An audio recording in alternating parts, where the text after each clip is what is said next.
नमस्कार, आप देख रहे हैं न्यूज वर्ल्ड इंडिया में हूं आपके साथ मकसूद खान। जी हां, सूखा सरिस्का है और ऐसे में बाघ प्यासे हैं।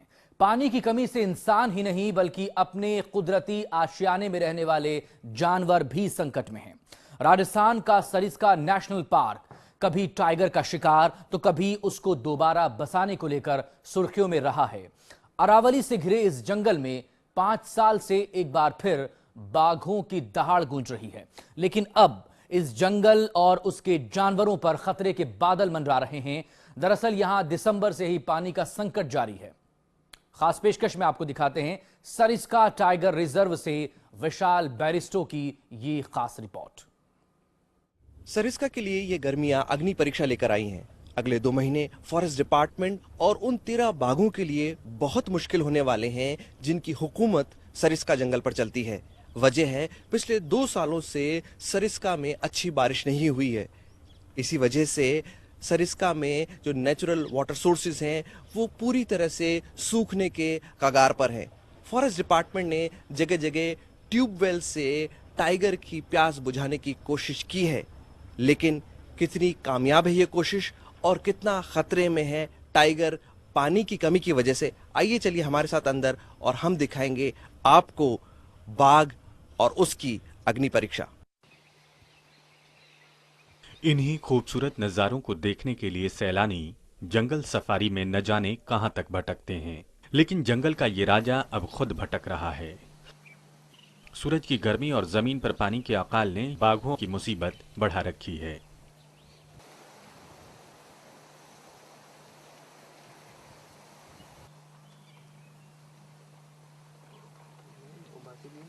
ये हालात हैं राजस्थान के सरिस्का टाइगर रिजर्व के। मॉनसून के रूठ जाने से सरिस्का का गला सूखने लगा है। पानी की मार से क्या बाघ और क्या चीतल, सारे के सारे जानवर परेशान हो गए हैं। बाघों के प्राकृतिक भोजन है हिरण, चीतल, बारहसिंगे। अगर बाघ को बचाना है तो पानी के अलावा उनके भोजन को भी बचाकर रखना होगा, लेकिन यहाँ कुदरती पानी के सभी प्रमुख स्रोत या तो सूख चुके हैं या फिर सूखने की कगार पर हैं। ऐसे में सरिस्का वन विभाग की चुनौतियां बढ़ती जा रही हैं। वनकर्मी फिलहाल ट्यूबवेल का सहारा लेकर बाघों और उनके भोजन को बचाने की कोशिश कर रहे हैं। पिछले 2 सालों से लगातार सरिस्का में मानसून फेल हुआ है और जो ज़्यादातर प्राकृतिक जल स्रोत थे वो सूख चुके हैं, किसी में पानी बचा नहीं है। अभी इस साल भी हमने 6-7 ट्यूबवेल कराए हैं, बोर कराए हैं। लास्ट ईयर भी 2-3 कराए थे, जिसकी वजह से हम हमारे वन्य जीवों को पानी पिला पा रहे हैं। अभी आप जो ये एरिया देख रहे हैं ये काफ़ी बड़ा वाटर सोर्स है, पर इसमें बिल्कुल पानी नहीं है। ये जो थोड़ा बहुत पानी नज़र आ रहा है ये एक पास में ही आलू वाले स्प्रिंग है, वो पेरेनियल सोर्स है, उससे पाइप से साइफन ऑफ करके लाया हुआ पानी है, जिसकी वजह से पानी रुक पा रहा है। अगर वो स्प्रिंग भी सूख जाती है तो यहाँ बिल्कुल पानी नहीं रहेगा। सरिस्का अभ्यारण्य करीब 800 वर्ग किलोमीटर एरिया में फैला हुआ है और जानवरों के ठिकाने अक्सर बदलते रहे हैं। पानी और चारे की तलाश में जानवर जगह बदलते रहते हैं। ऐसे में बेहद विशाल इस जंगल में हर जगह पानी पहुंचाना जितना जरूरी है उतना ही मुश्किल भी। जंगल में ट्यूबवेल का पानी जानवरों के जिंदा रहने का सबसे बड़ा सहारा है, लेकिन यहाँ अक्सर बिजली नहीं रहती। इन हालात में मोटर चलाने के लिए जनरेटर का इंतजाम करना पड़ता है। वन विभाग के पास 3 जनरेटर हैं जिन्हें ट्रैक्टर पर लादकर सुबह शाम मोटर चलाई जाती है। 24 घंटे पाइप से निकलता ये पानी दरअसल 4 किलोमीटर दूर से साइफन करके लाया गया है। आल ग्वाल एक नेचुरल स्प्रिंग है वहां से, और मैं जिस जगह खड़ा हूं ये है करना का वास, एक एनीकट है जो अब करीब करीब सूख चुका है। 2 साल से सरिस्का में बारिश अच्छी नहीं हुई है और ये एक खतरनाक बात है, एक खतरनाक कंडीशन आप देख सकते हैं। मिट्टी फटने सी लगी है। अप्रैल का मौसम है और अभी कम से कम 3 महीने और निकालने हैं इस भयानक चैलेंजिंग सिचुएशन में। हमारे साथ हैं सरिस्का के डीएफओ मिस्टर मनोज पाराशर। आइए उनसे बात करते हैं और जानते हैं कि ये कितना बड़ा चैलेंज है सर। कितने सोर्सेज थे नेचुरल जो अब बचे हैं या नहीं? नेचुरल सोर्स तो आज की तारीख में एक भी नहीं बचा है। ये जैसे अभी आलगवाल स्प्रिंग की बात हो रही है, ये भी अंदर पहाड़ों में है, वहाँ से यहाँ पानी ला के हम भर पा रहे हैं। अगर ये नहीं है तो फिर यहाँ पानी नहीं है। इस साल इस चैलेंज से लड़ने के लिए हमने लास्ट ईयर भी ऐसी स्थिति करीब करीब, आप भी आए थे, इस साल उससे ज़्यादा ख़राब है। लास्ट ईयर इस साल मिला के हम करीबन 10 ट्यूबवेल खोद चुके हैं सरिस्का में, सिर्फ वन्य जीवों को पानी पिलाने के लिए। उन 10 ट्यूबवेल के जरिए, 10 ट्यूबवेल की वजह से सरिस्का का वाइल्ड लाइफ जिंदा है। लेकिन एक बात जो है, जो पाराशर जी बताएंगे आपको कि कितना मुश्किल है। टाइगर अगर पानी नहीं हो तो दूसरी जगह चला जाता है, लेकिन जो छोटे जानवर हैं उनको अगर इस जगह पानी नहीं मिले तो क्या होगा?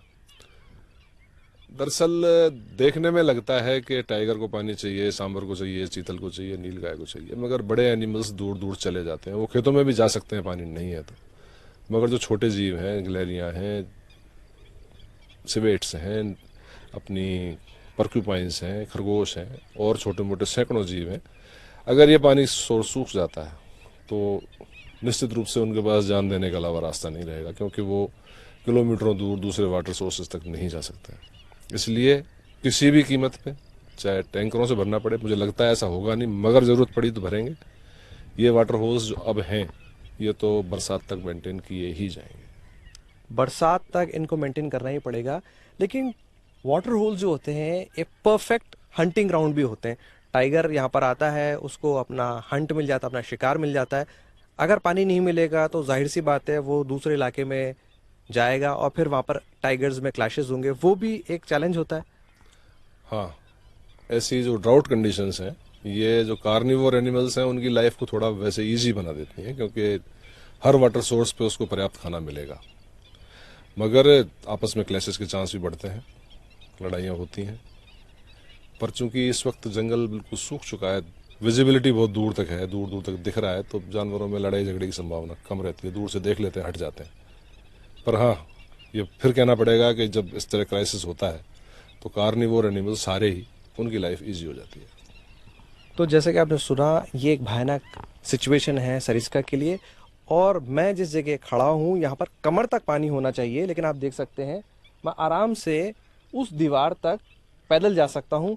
और ये जो पाइप है जिसमें से जो पानी निकल रहा है, जिसको 24 घंटे साइफन ऑफ करके लाया गया है 4 किलोमीटर दूर से, इसी के भरोसे ये जो चिड़ियाँ बैठी हैं या जो जानवर आते हैं यहाँ पर, ये सब जिंदा है। इस घने जंगल के तालाब कभी पानी से लबालब भरे रहते थे, लेकिन आजकल यहाँ धूल ही धूल फिरती रहती है।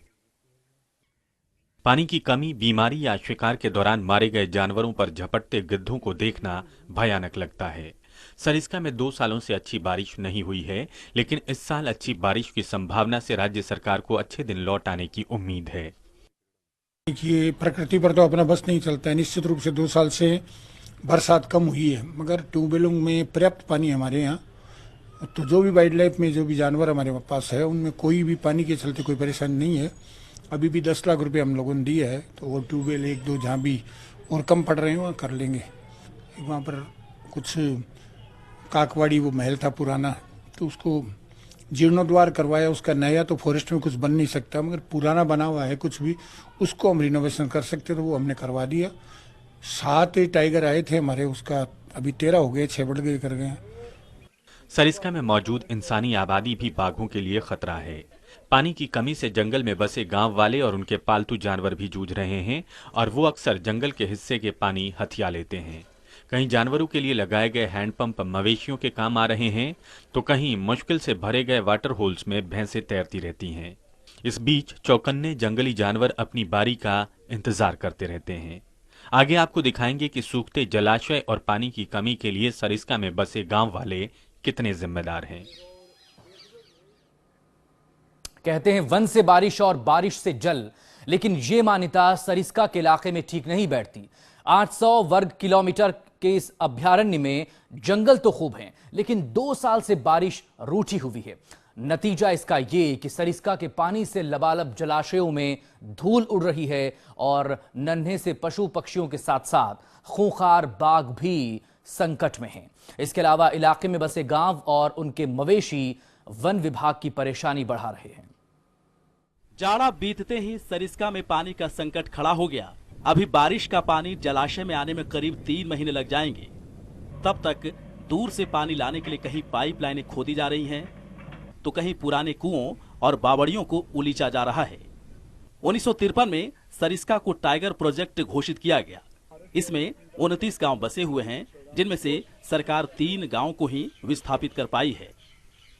सरिस्का के अंधाधुंध दोहन और शिकार से एक बार सरिस्का में बाघ खत्म हो गए थे, लेकिन बाद में बाहर से बाघ बसाने के बाद अब बढ़कर इनकी संख्या 13 हो गई है।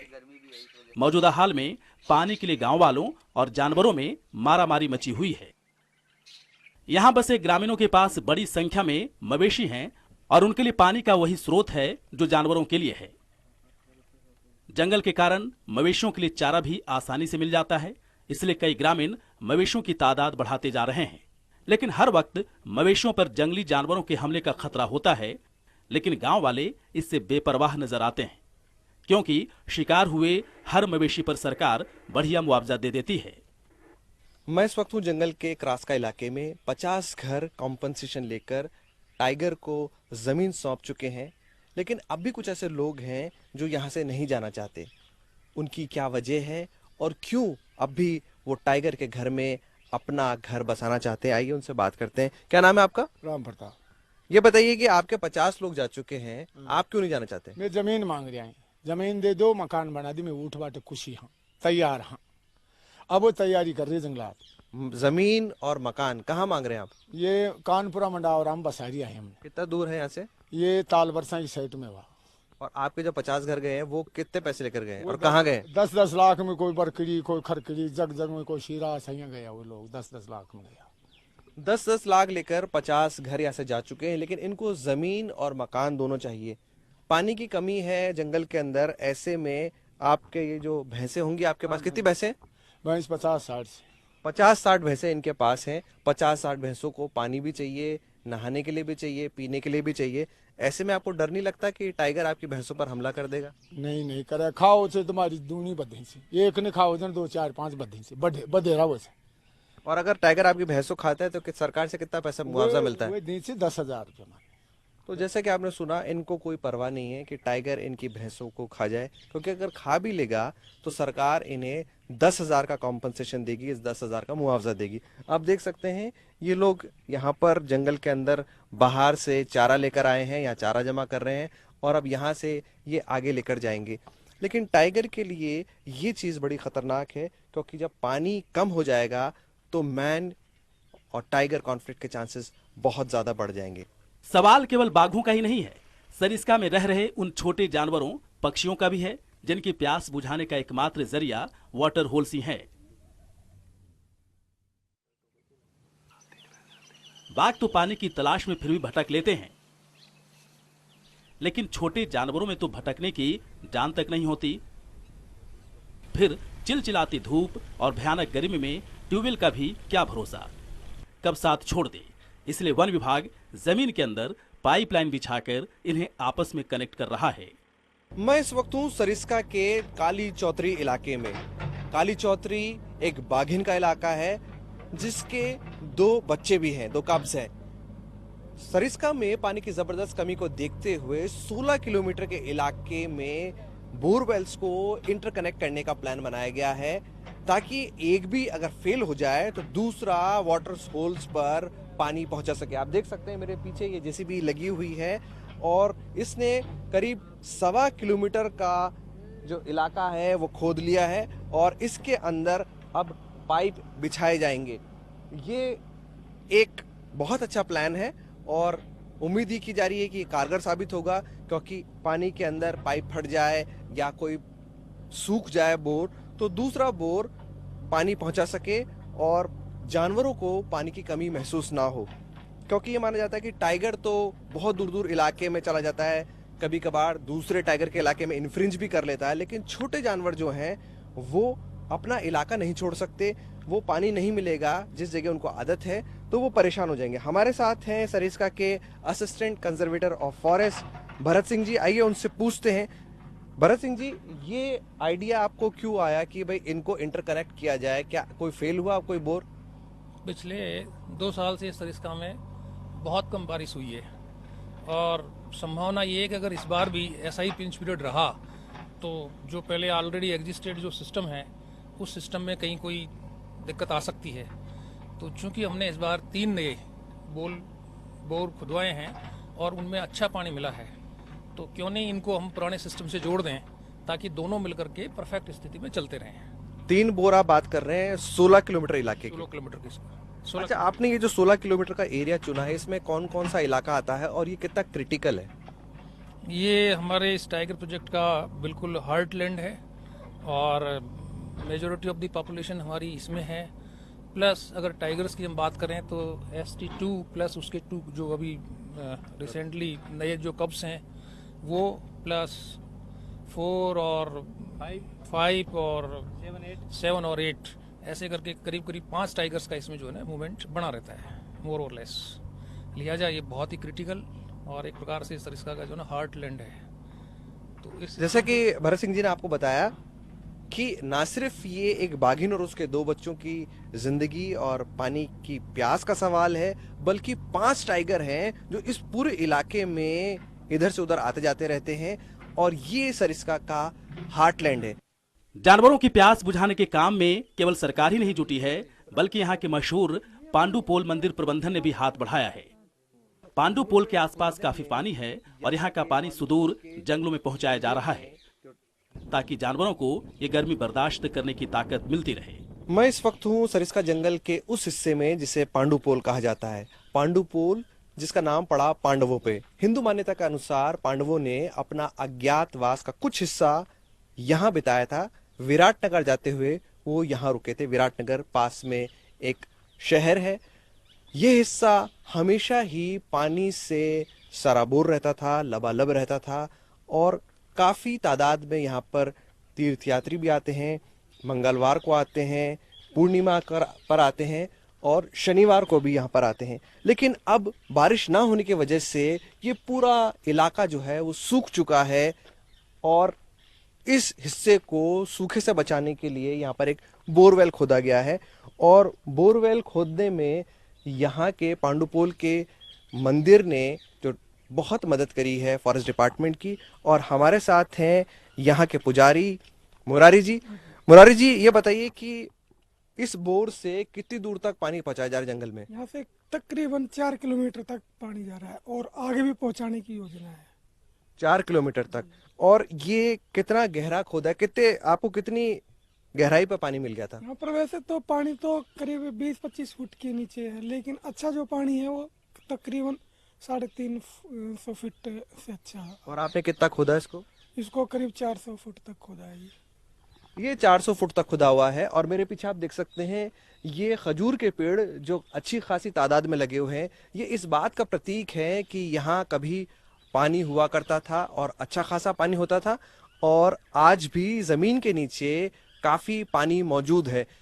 पानी तभी मौजूद हो सकता है जब यहाँ पर खूब पानी रहा हो, लेकिन अब सूखा पड़ने लगा है और टाइगर को बचाने के लिए मंदिर प्रशासन भी आगे आया है। यहाँ पर कौन से टाइगर का मूवमेंट है, किसका इलाका माना जाता है? पर ST7 का मूवमेंट होता है, ST2 का भी होता है और ST5 का भी ज्यादा मूवमेंट होता है यहाँ पर। यानी कि 3 टाइगर्स का ये इलाका है, वो यहाँ पर मूव करते हैं। तो टाइगर को बचाने के लिए, पानी को उपलब्ध कराने के लिए फॉरेस्ट डिपार्टमेंट के साथ साथ मंदिर का जो प्रशासन है वो भी कंधे से कंधा मिलाकर आगे आया है। लेकिन अगर कुदरत मेहरबान नहीं हुई तो ऐसे बोरवेल कितने दिन तक चल पाएंगे, ये तो ईश्वरी मालिक है। लेकिन पानी को लेकर ग्रामीणों और जानवरों में संघर्ष रोकने का यह अस्थायी उपाय है। इस समस्या को स्थायी रूप से हल करने के लिए सरकार ग्रामीणों को बसने के लिए एक नया इलाका और सारी सुविधाएं देने का ऑफर लेकर आने वाली है। सरिस्का के बगल में 100 बीघा का एक जगह कर रहे हैं, डेवलप कर रहे हैं। हम सोचते हैं वहाँ के जो गांव वाले हैं उनको वहाँ पर हम शिफ्ट कर दें तो बेहतर सुविधाएं, मतलब सड़क मिल जाएगी, पानी मिलेगा और जो बिजली मिलेगी करेगी, गैस है, जितनी भी तरह की सुविधाएं। तो इससे क्या है कि इसके दीवार वगैरह कराकर इसका डेवलपमेंट बहुत बढ़िया हो जाएगा। तो बाहर का भी कोई इंक्रोचमेंट बढ़ने की संभावना नहीं रहेगी, अंदर में टूरिस्टों को बहुत आनंद रहेगा। इस इलाके में बसे ग्रामीणों के लिए सरकार पहले भी कई ऑफर लेकर आई, लेकिन वो लाल फीताशाही और राजनीति की भेंट चढ़ गए। Vishal Baristo, news world India, Jaipur. Sariska में पानी के अलावा अवैध शिकार और इंसानों की बढ़ती गतिविधियां जानवरों के लिए खतरे का संकेत है। ऐसे में जानवरों, खासकर शेरों पर पैनी निगाह रखने के लिए वन विभाग हर मुमकिन कोशिश कर रहा है। पानी के लिए भटकते बाघ कहीं संकट में न आ जाएं, इसके लिए अलग अलग लेवल पर ट्रैकिंग भी की जा रही है। सफेद घोल से निशान बना रहे ये गार्ड्स अपनी जिम्मेदारी वाले बाघ की निगरानी कर रहे हैं। ये प्लास्टर ऑफ पेरिस है और जिस जगह ये फ्रेम बनाया जा रहा है वहाँ बाघ के पंजे का निशान है। इस पर इस जगह का नाम, वक्त और निशान सब लिख दिया गया है। और देखिए, ये बाघ के पंजे का निशान उभर आया। ट्रैकिंग का ये सिस्टम पग मार्क कहा जाता है। अब हाथों में अजीब तरह का ये यंत्र पकड़े गार्ड मुकेश कुमार को भी देखिए।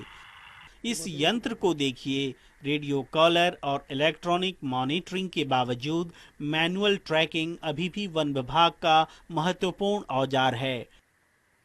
कहीं बाघ फिर से गायब न हो जाए, इसके लिए वन विभाग ने हर बाघ पर निगरानी के लिए गार्ड्स की 2-2 टीम लगाई है, जो 24 घंटे बाघ की गतिविधियों का जायजा लेती रहती हैं।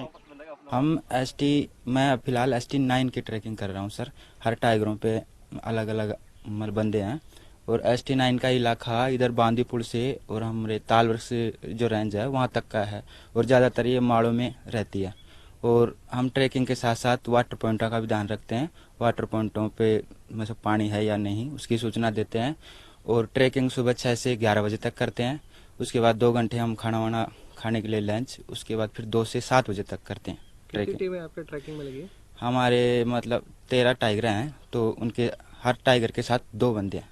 गार्ड्स अब पगमार्क, रेडियो कॉलर पद्धति के साथ रेंज फाइंडर तथा ग्लोबल पोजीशनिंग सिस्टम GPS से जानवरों की निगरानी कर रहे हैं। वन विभाग ने जानवरों की देखरेख के लिए महिला गार्ड्स को भी लगा दिया है। महिला फॉरेस्ट गार्ड्स लगातार टाइगर की मॉनिटरिंग और जंगल में पानी की स्थिति पर वायरलेस से न सिर्फ नजर बनाए रखती हैं, बल्कि उसे बाकायदा रजिस्टर में भी वक्त के हिसाब से दर्ज करती हैं।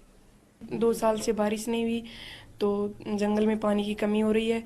इस वजह से एनिमल्स पे इफेक्ट पड़े तो पानी की पूर्ति के लिए पूछना पड़ता है। अगर नहीं होता है सभी वाटर होल्स में तो रेंज को मैसेज देके पानी की पूर्ति करवाई जाती है। बाघों के अलावा सरिस्का में 1 लाख से ज्यादा जानवर हैं। एक तरफ सूखता पानी, दूसरी ओर चिलचिलाती धूप और ऊपर से इंसानी दखल। टाइगर और उसके शिकार के लिए मौत का फरमान है। ये भी सही है कि वन विभाग अकेला बाघों की हिफाजत नहीं कर सकता। बाघों की रिहाइश के करीबी दायरे में अब भी 3 गांव हैं। इन लोगों को रेंज से बाहर बसने के लिए सरकार 10 लाख रुपए का मुआवजा भी दे रही है। कई लोग इस ऑफर के बाद इलाका छोड़ गए हैं, लेकिन काफी लोग अब गांव छोड़ने को तैयार नहीं।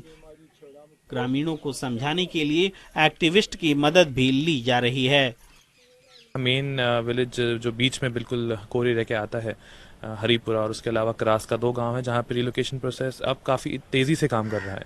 जहां तक बात डिफ़िकल्टीज़ की है, अभी गर्मी के समय में पानी बहुत कम है और यहाँ ज़्यादातर पशुपालक हैं जो कैटल ब्रीडिंग कम्युनिटी है वो यहाँ पे रहती है गाँव में, और उनके काफ़ी गाय भैंस वगैरह होते हैं जो टाइगर के लिए और वाइल्ड एनिमल्स के लिए जो वाटर पॉइंट्स गवर्नमेंट के द्वारा, जो डिपार्टमेंट के द्वारा बनाए गए हैं, वहीं जाके वो पानी पीते हैं। वहाँ पे भी उनका कॉन्फ्लिक्ट होता है। सरिस्का न केवल बाघ का घर है, बल्कि यहाँ कई मशहूर प्राचीन और ऐतिहासिक स्थान भी हैं। दिल्ली और जयपुर से नजदीक होने के कारण पर्यटकों को यहाँ आने में आसानी होती है। इस सुविधा से जहाँ सरिस्का को अंतर्राष्ट्रीय मानचित्र पर आने में मदद मिली है, वहीं कई तरह की समस्याएं भी पैदा की हैं। 2004 में अपना सब कुछ गवा चुके सरिस्का में टाइगर की 2 तरफा आफत है। एक तरफ कुदरती और दूसरी तरफ इंसानी। कुदरत तो शायद फिर भी मेहरबान हो जाए, लेकिन हम इंसानों को समझना होगा कि टाइगर है तो जंगल है, जंगल है तो जमीन है, जमीन है तो मैं और आप हैं। कैमरामैन में शर्मा के साथ Vishal Baristo, Sariska tiger reserve, news world India.